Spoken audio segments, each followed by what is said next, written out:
morning students, welcome back in e-learning videos of physics. In yesterday's lecture, we have to see all the theory of wave theory of light. Today, we are going to see some problems on that theory. We have to start just our CET preparation lectures. Therefore, the first is theory and then problems, right? तर बघा विद्यार्थ्यांनो, आपण काय केलं याच्या अगोदर जी wave theory of light हा topic आहे याचा सगळा रिव्ह्यू आपण घेतला आहे. सगळे जे पॉइंट्स आहेत ते आपण शॉर्ट मध्ये काय केले आहे एक्सप्लेन केले आहे. तर या लेक्चर मध्ये आपण काय बघणार आहे तर याच्यावरती विचारले जाऊ शकतात किंवा यासाठी काही प्रॉब्लेम्स तुम्हाला याच्यावरती विचारले जाऊ शकतात, बरोबर. तर असे काही प्रॉब्लेम्स आज आपण इथे काय करणार आहे बघणार आहे. काही प्रॉब्लेम्स हे थिअरीवरती आहेत, काही प्रॉब्लेम्स हे अंकगणिताच्या फॉर्म मध्ये असतील, म्हणजेच काय तर त्याच्या व्हॅल्यू असतील, कॅल्क्युलेशन्स असतील. तर ते इथं आपण काय करणार आहे आज बघणार आहे. तर टोटल आपण काही प्रॉब्लेम्स बघू. त्याच्यामध्ये जो पहिला प्रॉब्लेम आहे तुम्हाला इथं फळ्यावर दिसतोय. The first problem is that X-rays can be diffracted by means of an ordinary grating. आता ग्रॅटिंग हे न्यूटनच्या ज्या रिंग्स असतात किंवा ते डिफ्रॅक्शन पॅटर्न असतात त्याच्यामध्ये आपण यूज करतोय, बरोबर. तर हा त्याच्यावरती डिपेंड असणारा पॉइंट आहे किंवा प्रॉब्लेम आहे. प्रॉब्लेम काय आहे बघा. The X-rays can be diffracted by means of an ordinary grating because high speed points आहेत, सॉरी त्याचे ऑप्शन्स आहेत. Due to the short wavelength, due to the large wavelength, none of this. तर आपण ज्यावेळी X-rays consider करतोय we know that X-rays are very short wavelength. जेव्हा तुम्ही x-ray consider करताय त्या एक्स-रेच्या वेवलेंथ असतात या व्हेरी शॉर्ट असतात आणि ही वेवलेंथ जर आपण त्याच्या जे डिफ्रॅक्शन पॅटर्न मध्ये त्याचे जे ग्रॅटिंग असतात, जी स्लिट आपण कन्सिडर करतोय, नॅरो स्लिटची जी विड्थ आहे त्या विड्थला जेव्हा आपण कंपेअर करतोय त्यावेळी याची वेवलेंथ ही व्हेरी शॉर्ट असते आणि त्याच वेळी आपल्याला काय बघायला मिळतं ऑर्डिनरी ग्रॅटिंग. म्हणण्याचा करेक्ट आन्सर असणार आहे short wavelength. X-rays are very short wavelength. जेव्हा एक्स-रेची वेवलेंथ ही व्हेरी शॉर्ट असेल त्याच वेळी तुम्हाला काय ऑब्झर्व होईल ऑर्डिनरी ग्रॅटिंग. हा पहिला क्वेश्चन. सेकंड क्वेश्चन काय आहे बघा. The nature of light wave is similar to. तुम्हाला चार ऑप्शन दिले. पहिल्या ऑप्शन मध्ये alpha rays, beta rays, sorry alpha rays, gamma rays, beta rays आणि कॅथोड रेज. तर लाईटचं नेचर या चार पैकी कुणाला सिमिलर आहे हे तुम्हाला एक्सप्लेन करायचं आहे किंवा तुम्हाला करेक्ट आन्सर चूज करायचा आहे. तर तुम्हाला माहित आहे की लाईट ही कुठल्या फॉर्म मध्ये असते, प्रोपगेशनच्या फॉर्म मध्ये असते. लाईट प्रोपगेट होते म्हणजे लाईटचं नेचर कसं असणार आहे इलेक्ट्रोमॅग्नेटिक नेचर असणार आहे. मग या चारीमध्ये असा कोणता रे आहे की ज्याला इलेक्ट्रोमॅग्नेटिक नेचर आहे. अल्फा रे नाही, बीटा रे नाही, कॅथोड रे अजिबात नाही. मग ऑप्शन कुठला असेल gamma rays. Because gamma rays and light waves are both electromagnetic in nature. तेव्हा तुमचं करेक्ट आन्सर काय असेल गॅमा रेज. काय आन्सर असेल तुमचं correct answer gamma rays. Gamma rays आणि लाईट वेव्स या दोन्ही इलेक्ट्रोमॅग्नेटिक नेचर आहेत म्हणून तुमचं करेक्ट आन्सर काय आलं गॅमा रेज. तिसरा प्रॉब्लेम आहे a light travel from vacuum to water its wavelength.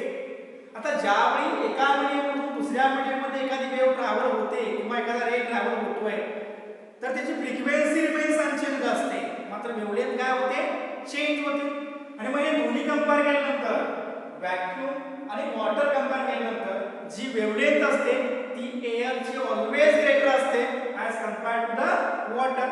आणि जर रे हा एअर टू वॉटर असेल तर वॉटर मध्ये गेल्यानंतर त्याची जी वेवलेंथ ती काय होणार आहे डिक्रीज होणार आहे. म्हणण्याचा करेक्ट आन्सर असेल काय decreases. Its wavelength is decreases. तुम्हाला चार ऑप्शन दिले होते increases, constant, decreases, none of this. त्याचा करेक्ट आन्सर काय असणार आहे डिक्रीजेस. नेक्स्ट आहे wave theory of light does not explain. आता हे कशावर डिपेंड क्वेश्चन आहे विद्यार्थ्यांनो. तर हा वेव्ह थिअरी ऑफ लाईट जी हायजेनची वेव्ह थिअरी ऑफ लाईट आहे याच्यावर डिपेंड आहे. मग हायजेनची वेव्ह थिअरीने काय काय एक्सप्लेन केलेलं नाही तर वेक्टर इनर प्रोपोर्शन एक्सप्लेन केलेलं नाही. त्यानंतर quantum effect, Raman effect, photoelectric effect आणि याने काय एक्सप्लेन केलेलं नाही. शेवटी proper propagation of light waves through luminiferous ether medium.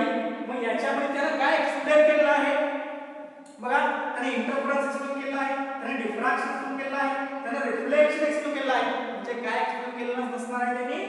Photo electric effect. मग तुमचं करेक्ट आन्सर काय असेल? फोटो इलेक्ट्रिक इफेक्ट असेल. बरोबर. त्याच्यानंतर light enters glass from water they. आता इथेही वेव्हलेंथच्या बद्दल प्रश्न आहे.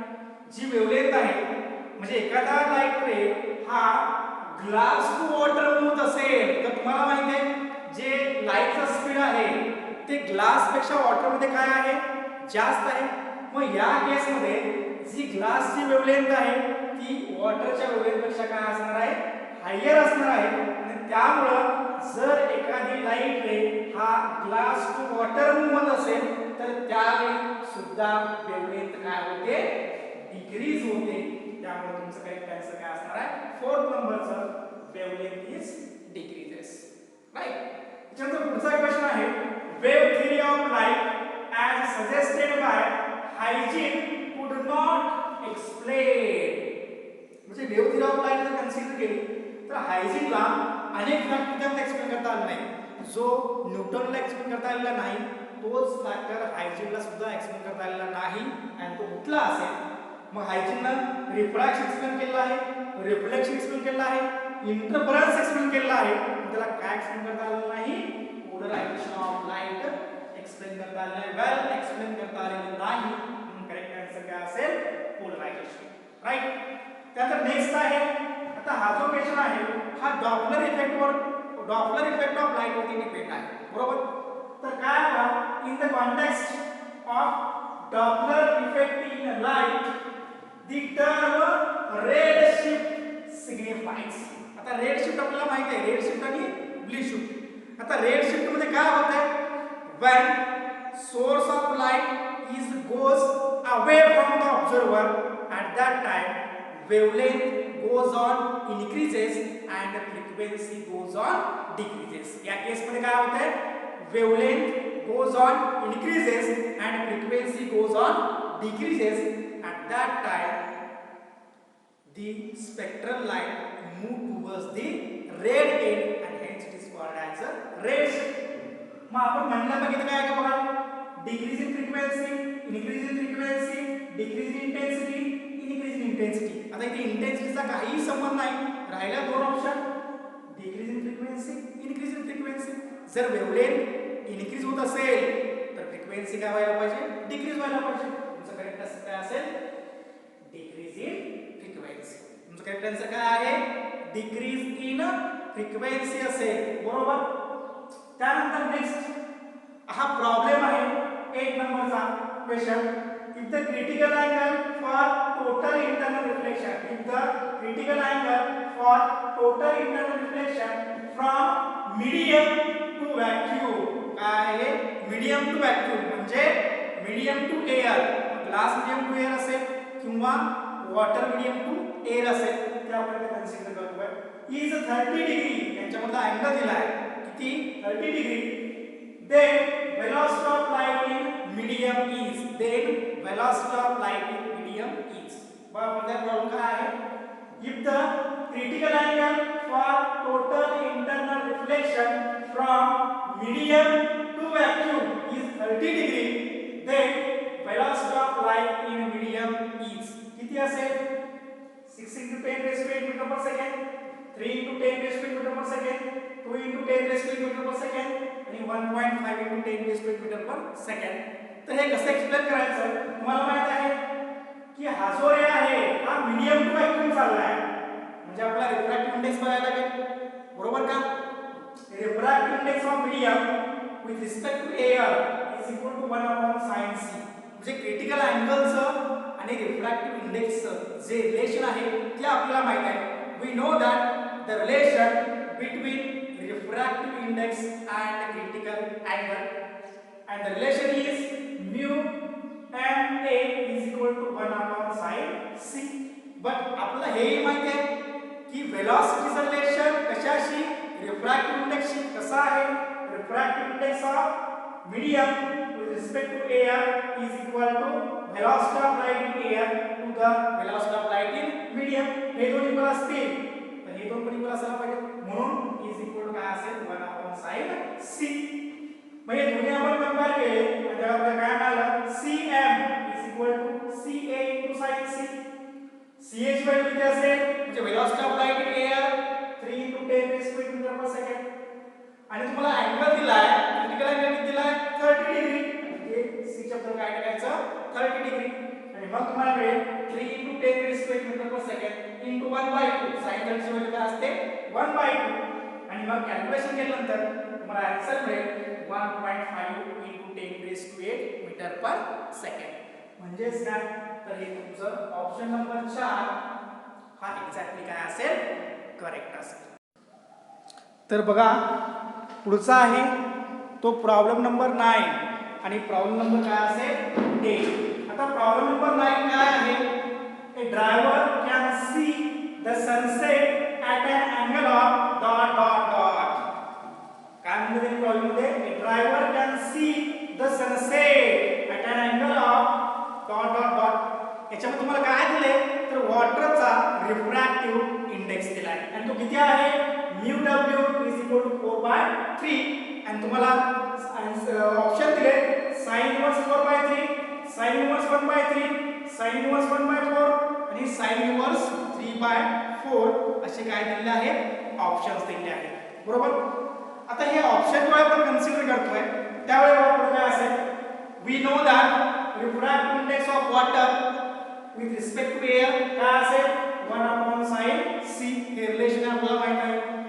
मग sin c या साइडला येईल, रिफ्रॅक्टिव्ह इंडेक्स या साइडला येईल, काय मिळेल sin c is equal to 1/refractive index of water with respect to air. मग तुम्हाला याची व्हॅल्यू आहे ती इथं पुट करायची 1/4/3 is equal to काय मिळेल 3/4. मग sin c is equal to तुम्हाला किती मिळालं 3/4. हा sin पलीकडे घ्या, c is equal to काय मिळेल तुम्हाला sin इनवर्स 3/4. आणि मग हे तुमचं काय असेल ऑप्शन नंबर 4 हा तुमचा करेक्ट ऑप्शन असेल. बरोबर का. हेच त्याचं काय असणार आहे करेक्ट आन्सर असेल. याच्यानंतर प्रॉब्लेम नंबर 10 काय आहे बघा, the wavelength of light is 5000 angstrom minute then wave number is.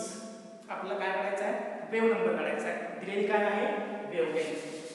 आता जर वेवलेंथ दिलेली असेल तर तुम्हाला दिलेली वेवलेंथ किती lambda is equal to 5000 angstrom minute. याचं मीटर मध्ये कन्वर्ट करू काय होईल मग 5000 into 10 raised to -8 मीटर. बरोबर. म्हणजे परत कन्वर्ट केलं तर 5 into काय होते 10 raised to -7 मीटर. आणि मग काय करायचं तर रिलेशन यूज करायचं. पुन्हा मग रिलेशन तर वेव नंबर आणि वेवलेंथ मध्ये काय असेल relation nu bar is equal to 1 lambda is equal to 1 wavelength किती आहे 5 into 10 raised to -7 is equal to काय होईल 1/5 म्हणजे काय असणार आहे 0.2 आणि हे वरती घेतलं की 10 raised to 7 आणि मग हे हा एखादा पॉइंट इकडे दिला तर काय होईल 2 into 10 raised to 6. तुमचं करेक्ट आन्सर काय असणार आहे ऑप्शन नंबर 3 काय आहे 2 into 10 raised to 6. बघा अशा प्रकारे आपण किती प्रॉब्लेम बघितले आतापर्यंत 10 प्रॉब्लेम आपण काय केलेले आहेत बघितलेले आहेत. बघा पुढचा प्रॉब्लेम आहे प्रॉब्लेम नंबर 11. याच्यामध्ये काय म्हणणं आहे a ray of light is incident on the surface of separation a medium with the velocity of light at an angle of 45 degree.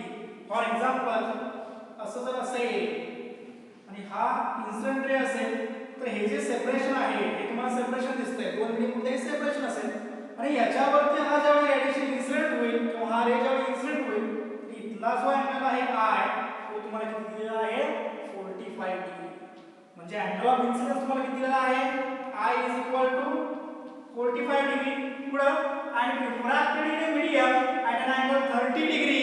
म्हणजे अँगल ऑफ रिफ्रॅक्शन तुम्हाला किती दिला i is equal to 30 degree. What will be the velocity of light in medium. आपल्याला हेही माहिती आहे velocity of light in vacuum म्हणजे c1 म्हणून दिला आपण 3 into 10 raised to 8 metre per second असते. तर या प्रॉब्लेम मध्ये हा प्रॉब्लेम असा आहे याच्यामध्ये काय दिले काय विचारले बघा की एखादा रे आहे हा इंटरफेस मीडियावरती म्हणजे सेपरेशन मध्ये काय व्हायला लागला इन्सिडेंट व्हायला लागला त्यावेळी त्याचा जो अँगल ऑफ इन्सिडन्स आहे तो तुम्हाला दिला आहे किती 45 डिग्री. ज्यावेळी तो एका मीडियममधून दुसऱ्या मीडियममध्ये जाईल त्यावेळी काय होणार आहे रिफ्रॅक्शन होणार आहे आणि अँगल ऑफ रिफ्रॅक्शन दिला तुम्हाला किती 30 डिग्री. आता ऑब्वियसली हा रे जो आहे हा व्हॅक्यूम टू मीडियम चाललेला आहे म्हणजे लाईटचं जे स्पीड आहे व्हॅक्यूम मधलं ते आपल्याला माहित आहे त्याला आपण c1 म्हणू 3 × 10⁻⁷ आणि मग तुम्हाला काढायचं काय आहे तर c2 म्हणजे जे मीडियम मधलं लाईटचं स्पीड आहे ते तुम्हाला काय करायचं आहे कॅल्क्युलेट करायचं आहे. तर सिंपली आहे चला आपण काय करूया कॅल्क्युलेट करूया. आता हे कॅल्क्युलेट करताना पहिल्यांदा we know that what is the relation between the refractive index and velocity of light in air.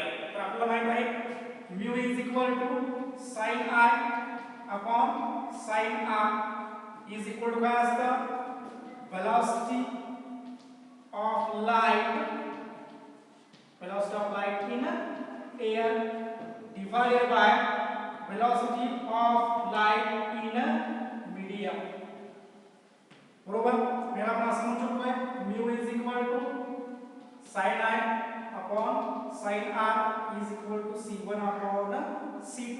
बरोबर मी सॉल्व करताना sin I म्हणजे किती दिले 45 डिग्री राइट sin r किती आहे 30 is equal to c1 किती आहे 3 × 10⁻⁸ आणि c2 तुम्हाला काय करायचं आहे कॅल्क्युलेट करायचं आहे. अतिशय सिंपल एक्झाम्पल आहे. हे सिंपल एक्झाम्पल सॉल्व करताना आपण काय बघतोय तर त्याच्या व्हॅल्यू आपण कन्सिडर करतोय. आता व्हॅल्यू तर पुट केलेले आहेत sin 45 ची व्हॅल्यू किती असते आता एक क्रॉस मल्टिप्लाय करून घेऊया बरोबर का म्हणजे काय तर c2 इज इक्वल टू तुम्हाला काय कॅल्क्युलेट करायचं आहे तर 3 × 10⁸ sin 30 divided by sin 45. Value put करा 3 × 10⁸ into 1/2 divided by 1 upon √2. ची व्हॅल्यू काय असते 1 upon √2. मग या व्हॅल्यू तुम्ही जर कन्सिडर केलं तर हा डिव्हायडेशनचा डिव्हायडेशन आहे तो खाली येईल आणि हा डिव्हायडेशनचा डिव्हायडेशन काय करेल वरती जाईल म्हणजे काय होणार 3 × 10⁸ into √2 divided by खाली काय असणार आहे 2 असणार आहे बरोबर. मे 2 म्हणजे काय असते √2 × √2 असते त्यामुळे c2 इज इक्वल टू तुम्हाला काय मिळेल c2 इज इक्वल टू ते √2 कॅन्सल होईल आणि याच्या बद्दल आपण काय लिहू शकतो √2 × √2 बरोबर का.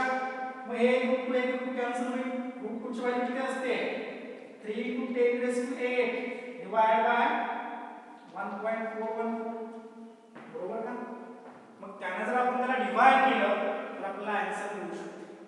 तर काय आन्सर असेल याचा किती 3 ला 1.414 ने डिवाइड करा जे आन्सर असेल ते काय असणार आहे करेक्ट असेल.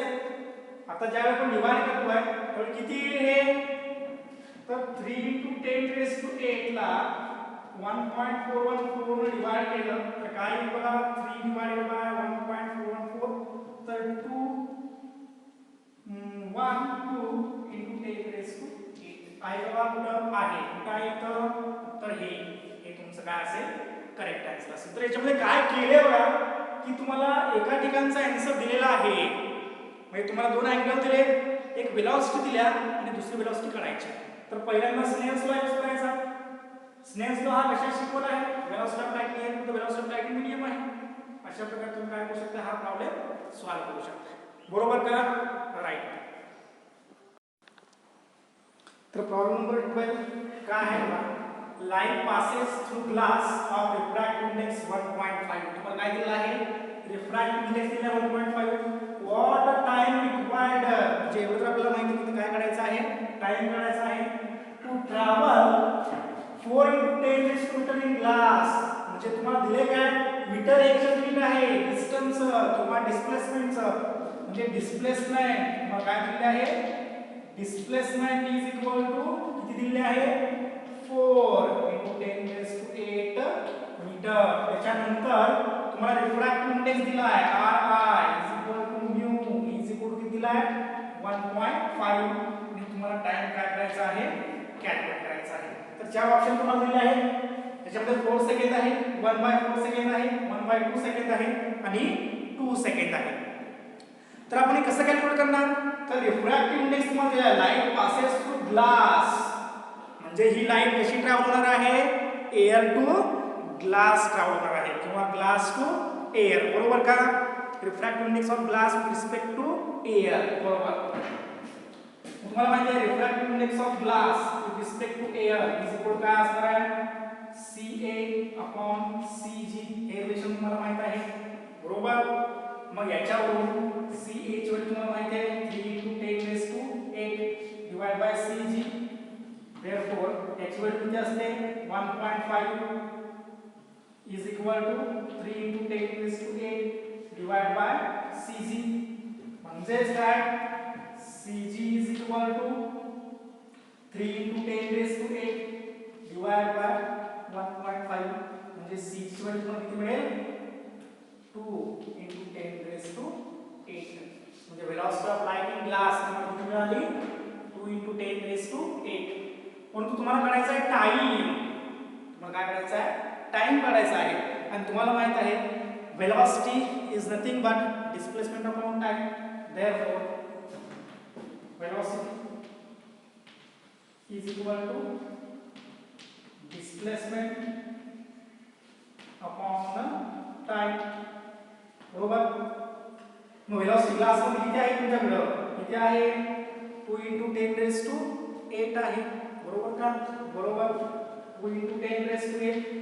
डिस्प्लेसमेंट किती आहे? 4 × 10⁸. टाइम किती आहे? t. हे इकडे घ्या. t इज इक्वल टू काय होईल? 4 × 10⁸ डिवाइड बाय 2 × 10⁸. म्हणजे काय मिळेल तुम्हाला? 2 सेकंड. तुमचं करेक्ट आन्सर काय आहे बघा? 2 सेकंड. याच्यामध्ये अशा प्रकारे हे प्रॉब्लेम्स काय असतात? एकमेकांवरती डिपेंडेंट असतात. त्यामुळे हे जे फॉर्म्युला आहेत, जे बेसिक फॉर्म्युलाज आहेत, ते तुमच्या लक्षात असायला पाहिजेत, राईट? ओके. नेक्स्ट प्रॉब्लेम घ्या.